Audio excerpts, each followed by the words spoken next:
Hi hello నమస్తే welcome back to my channel. ఈ తరం కోడలు. ఆలస్యం చేయకుండా కథలోకి వెళ్ళిపోదామా అని చెప్పి తలుపు మూసుకొని వెళ్ళిపోయాడు. నేను సుఖంగా పలహారము చేసి బయటకు వెళ్ళే ప్రయత్నములో ఆ బొత్తము నొక్కాను. ఇందాకటి మనిషి మళ్ళీ వచ్చాడు. నాకు ఈ ఊరు కొత్త, నేనెప్పుడూ ఈ ఊరు రాలేదు. ఇక్కడ చదువుకోవడానికి వచ్చాను. కొంతకాలము పాటు ఇక్కడే ఉండాలి కదా. ఉండడానికి ఒక గది కావాలి. ఎక్కడ దొరుకుతుంది, ఎలా వెళ్ళాలి, ఎలా ప్రయత్నం చేయాలి అని నిర్మోహమాటంగా అడిగాను. నేను నిలబడే ఉన్నాను, అతను నిలబడే ఉన్నాడు. నేను చెబుతాను, తమరు దయచేయండి అని కుర్చీ చూపించాడు. తాను మాత్రము నిలబడే ఉన్నాడు. తమకు యూనివర్సిటీ దగ్గర ఉంటే వీలుగా ఉంటుంది కదా. ఇక్కడ ఈ ట్రాము ఎక్కి నేను చెప్పే ఈ వీధి దగ్గర ఆపమంటే ఆపుతాడు. అవన్నీ వసతి గృహాలుండే చోటు. అక్కడ ఏ వీధిలో చూసినా రూమ్ టు లెట్, గదులు అద్దెకి ఇవ్వబడును అని అట్టల మీద వ్రాసి కిటికీలకు కట్టి ఉంటాయి. మీరు గుమ్మానికి కుడి పక్కనో ఎడమ పక్కనో ఉండే బొత్తము మూలలో ఒకదానిని నొక్కితే తలుపు తీస్తారు. గుమ్మానికి ఎడమ వైపున ఈ అట్ట కనపడితే ఎడమ వైపు బొత్తము, కుడివైపు కనపడితే కుడివైపు బొత్తము నొక్కాలి. క్రింది భాగంలో అయితే కింది బొత్తము, పై అంతస్తులో అయితే ఆ అంతస్తు బొత్తము నొక్కాలి. అప్పుడు మీకు వీలైన గది, వీలైన వీధిలో, వీలైన అద్దెలో ఎన్నుకోవచ్చును అన్నాడు. ఎంతో ఓపికగా, ఎంతో సావకాశంగా, ఎంతో వినయముగా చెప్పాడీ సమాచారమంతా. నేను థ్యాంక్ యూ అని బయటకు వచ్చాను. నా వెనక అతను లోపలున్నా నేను పలహారము చేసిన పళ్ళాలు వగైరా తీసుకుని తలుపు మూసి బయటకు రావడము గమనించాను. రోడ్డు మీదకు వస్తుంటే చాలామంది నా కేసి తేరిపారా చూడడం, ఒకరిద్దరు మందహాసం చేయడం గమనించాను. నవ్వితే నాకేమి, వాళ్ళ మూతే వంకరపోతుంది అనుకొని ట్రాము నిలిచే చోటు తెలుసుకొని అక్కడకు వెళ్ళి నిలబడ్డాను. స్టేషన్లో అతను చెప్పిన నెంబరు ట్రాము రావడంతోనే అదెక్కి అతను చెప్పిన చోట దిగాను. అక్కడ ఒక చిన్న పార్కు ఉన్నది. ఎంతోమంది పిల్లలు, కొందరు ఒంటరిగాను, కొందరు తల్లులతోటి వచ్చి అందులో ఆడుకుంటున్నారు. నాకు వాళ్ళను చూస్తే ఎంతో ముద్దు వచ్చింది. ఒక్క క్షణం వాళ్ళ ఆటలు చూస్తూ అలా నిలబడిపోయాను. నాకు తెలియకుండానే నా ముఖంలో చిరునవ్వు వచ్చింది. కొందరు పిల్లలు నన్ను చూసి దూరముగా తొలగిపోయారు. ఒకరిద్దరు సాహసించి నా దగ్గరకు వచ్చి కళ్ళు పెద్దవిగా చేసి భయంతోనూ ఆశ్చర్యంతోనూ నన్ను చూస్తూ నిలబడిపోయారు.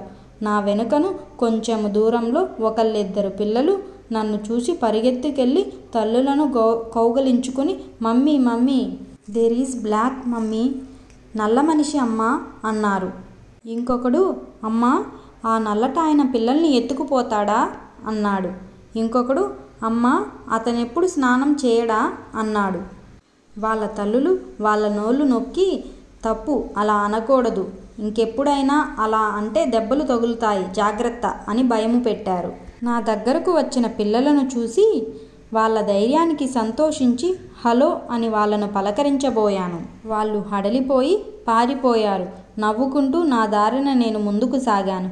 ఎంతో దూరం వెళ్ళనక్కరలేకుండానే ఒక వీధిలో స్టేషన్లో ఆసామి చెప్పినట్లు గదులు అద్దెకివ్వబడును అనే బల్లలు కనపడ్డాయి. అలాంటి ఒక ఇంటి ముందుకు వెళ్ళి గుమ్మానికి ఉన్న బొత్తము నొక్కి నిలబడ్డాను. ఒక ముసలమ్మ తలుపు తీసి నా ముఖం కేసి చూసి ఎంతో అసహ్యముతో హూ అని బల్లున తలుపు వేసుకుని చక్కా పోయింది. నవ్వుకుంటూ నేను మరో ఇంటికి వెళ్ళాను. అక్కడ ఒక నడివయస్సావిడ తలుపు తీసి నన్ను యగాదిగా చూస్తూ ఏం కావాలి అన్నది. గది కావాలన్నాను. గదులు ఖాళీ లేవండి, వెరీ సారీ అని మర్యాదగా అబద్ధమాడి వెళ్ళిపోయింది. మరొక చోటకు వెళితే ఆ ఇంటి ఆవిడ నా బోటాండ్లకు తమ గది అద్దెకివ్వడం ఇష్టం లేనట్లు ముఖములో ప్రకటిస్తూ బోలెడంత అద్దె చెప్పింది. ఆవిడ భావం గ్రహించుకొని బయటపడ్డాను.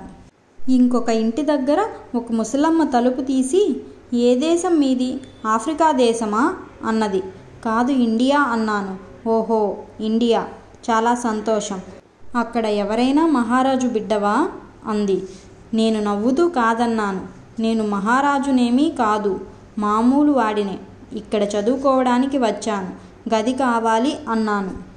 నవ్వుతూ విచారం వ్యక్తం చేస్తూ ప్రస్తుతం ఖాళీ లేదు, ఒక వారం రోజుల్లో ఒక గది ఖాళీ అవుతుంది, అప్పుడు వస్తే ఇస్తానంది. ఆ మాటకి సంతోషించి మరికొంత దూరం ముందుకు వెళుతుండగా మన దేశస్థుడు ఒకతను నాకెదురుగుండా వస్తున్నాడు. నా ప్రాణం లేచి వచ్చినట్టయింది. రక్షించావు నాయనా అనుకున్నాను.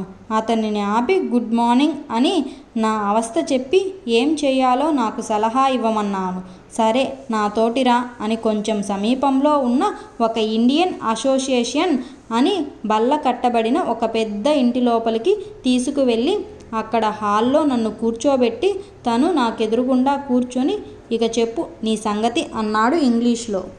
అక్కడికి చాలామంది మన దేశస్థులు లోపలికి వచ్చేవాళ్ళు పోయేవాళ్ళు కనపడ్డారు. నేను నా సంగతంతా చెప్పాను. అతను సావకాశంగా విన్నాడు. తను బెంగాలీ వాడినని చెప్పాడు.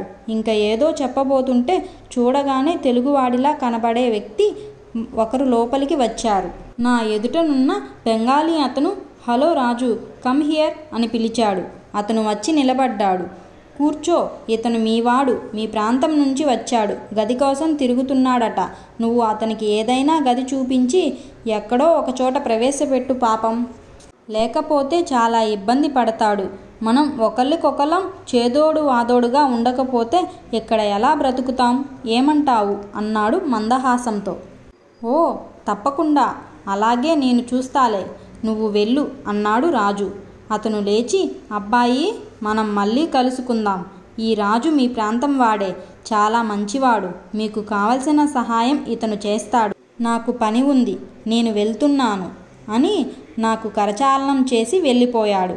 అతను ఖాళీ చేసిన కుర్చీలోకి రాజు వచ్చి కూర్చొని ఏం బాబు మీదేవూరు, ఎక్కడ నుంచి వచ్చావు, ఎప్పుడు వచ్చావు, సంగతి సందర్భాలు అన్నీ చెప్పు నాయనా అంటూ తనది భీమవరమని అందుచేత తెలుగువాడినని క్షత్రియుడనని చెప్పుకొని ఇంక చెప్పు నీ సంగతి అన్నాడు. టూకీగా ఒక్క అక్షరం కూడా పొల్లుపోకుండా అప్పటి వరకు జరిగిన వృత్తాంతమంతా చెప్పాను. నీ సామాను అది ఎక్కడ ఉందన్నాడు. స్టేషన్లోనే పెట్టాను అన్నాను. సరే అయితే లే వెళదాము, నీ సామాను తీసుకొని నా గదికి చేరుద్దాము. నీకు గది దొరికే వరకు నా దగ్గర ఉందుగాని నీకేమీ ఇబ్బంది ఉండదు, సుఖంగానే ఉంటుందిలే అన్నాడు. నేను బయలుదేరి స్టేషన్కు వెళ్ళి సామాను తీసుకొని అక్కడ నౌకర్లకు మామూలు చెల్లించుకొని రాజు గదికి చేరుకున్నాను.